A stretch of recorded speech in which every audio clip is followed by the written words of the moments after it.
Hey guys, today we're going to take a look at Daxter on the PSP. Now this was actually one of the earliest PSP games to come out. I'm not exactly sure if it was a launch title, but it was pretty shortly after.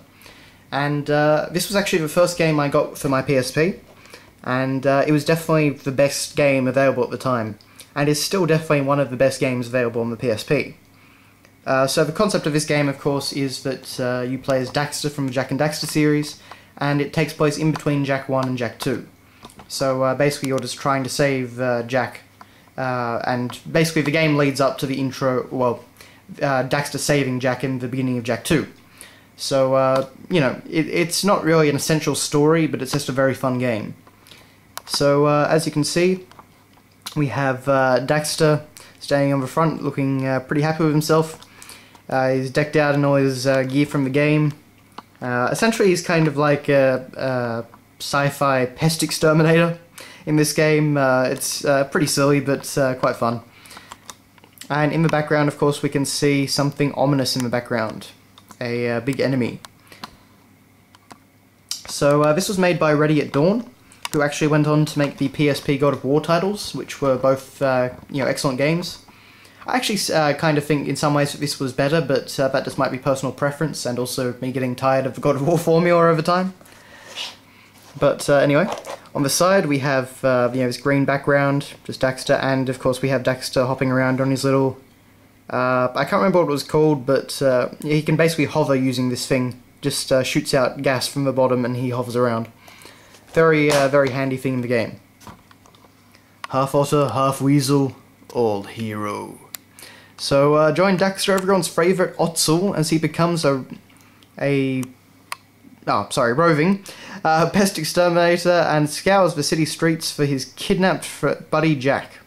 It's time for the sidekick to step into the limelight.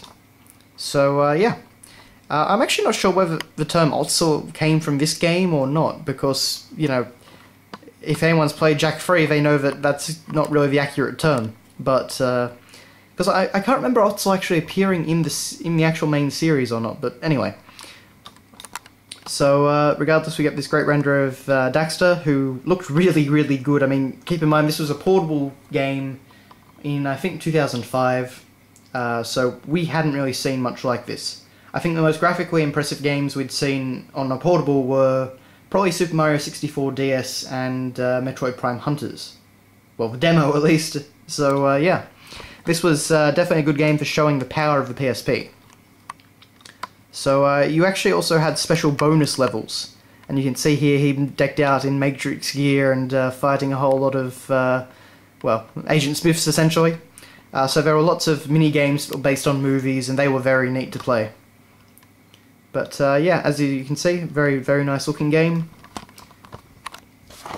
Now inside, we actually have this great render of, if I just move the disc out, boy, of Daxter flying around in front of Haven City. And this was kind of the impressive part about the game, because you essentially condensed, and it was definitely a condensed version, make no mistake, but you condensed Haven City onto a PSP UMD. And at the time, that was really impressive. So, you know, you've got a little, I don't know, 1, 2, 3, 4, 5, 6, 7, etc. You know, for all the different areas. I can't actually see numbers on this background, but anyway. I do like at the very bottom, though, it says number 16, Naughty Otzel. So that's just kind of fun. But anyway, it's a great little backdrop for the inside of the game box. And of course, you can see on the disc, we have that same piece of artwork from the front cover of Daxter standing quite happy with himself with all his gear.